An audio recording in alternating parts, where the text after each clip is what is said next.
I'm in a hotel room in Minnesota. I'm here in Minneapolis getting ready to do a presentation tomorrow. Knowing I was going to be here on Wednesday and Thursday, I just sort of figured I'd skip doing a video this week. I mean, not that many people are watching anyway. But then I saw this story.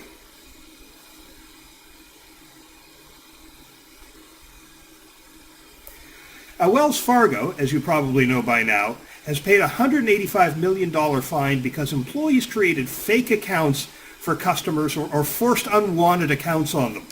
The bank has already fired around 5,300 employees over the last several years because of this behavior. But let's be honest, 5,300 employees didn't come up with the idea to do this on their own. In fact, there's plenty of reports out there now that continue to pile up of employees sharing horror stories of the immense pressure that was put on them to sell. Employees who worked in grocery store branches have told tales of being told by managers that they had to go stalk grocery store customers in the aisles to convince them to open up accounts.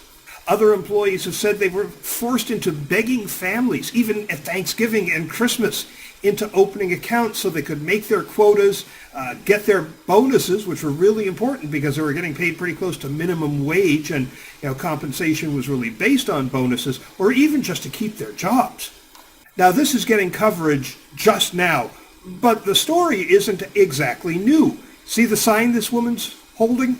I extracted that from a video that was posted to YouTube a year ago. We want an end to pressure cooker tactics, sales goals, and impossible metrics that push bank workers into a position where they have no other choice but to be pushing products, credit cards, loans on consumers who don't want them, don't need them. And this next video clip, this was posted to YouTube 2 years ago. It's a terrible bank. I used to work for them. Wow. And what kind of shady shit did you see? Or are you comfortable talking about? practices, getting grandparents who are on fixed incomes, credit cards to meet sales goals. They threaten the employees with losing their job if they don't make the sales. So that employees feel obligated to do things that aren't right for the sake of making sure that they can feed their family. It's not his stuff. Now, Mr. Strumpf has said that there's nothing wrong with Wells Fargo's culture, and that the employees who ended up getting fired were the ones who weren't honoring the bank's culture. He said, and I'm quoting now, "The 1% that did it wrong, who were fired, terminated, in no way reflects our culture nor reflects the great work the other vast majority of the people do. That's a false narrative." Now, I've never met Mr. Strumpf, so I don't know for sure, but I have a sneaking suspicion that he really doesn't get what culture is. Culture, for all that has been written about it and all the definitions that have been applied to it, boils down to this. Culture is the way things are done around here. And pressure to sell is the way things were done at Wells Fargo.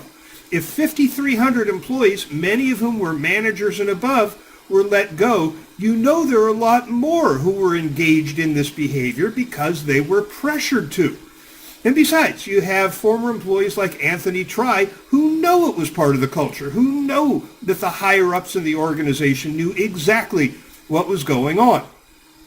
Or Sabrina Bertrand, or any of the other countless employees and former employees who are now sharing their tales with the media and with each other and with us via Facebook and Twitter and other social channels.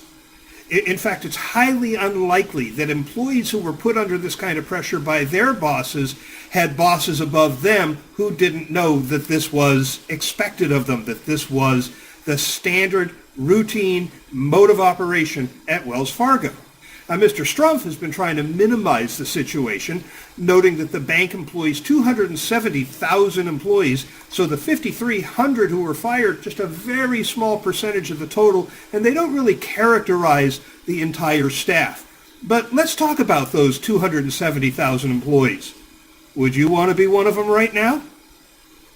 Your CEO just threw employees under the bus. Now, I know he's just throwing the 5,300 under the bus, but he has made it real clear that he's willing to throw any employee who was doing what they were told to, doing what they had to do, under the bus in order to preserve his own reputation and save his own job.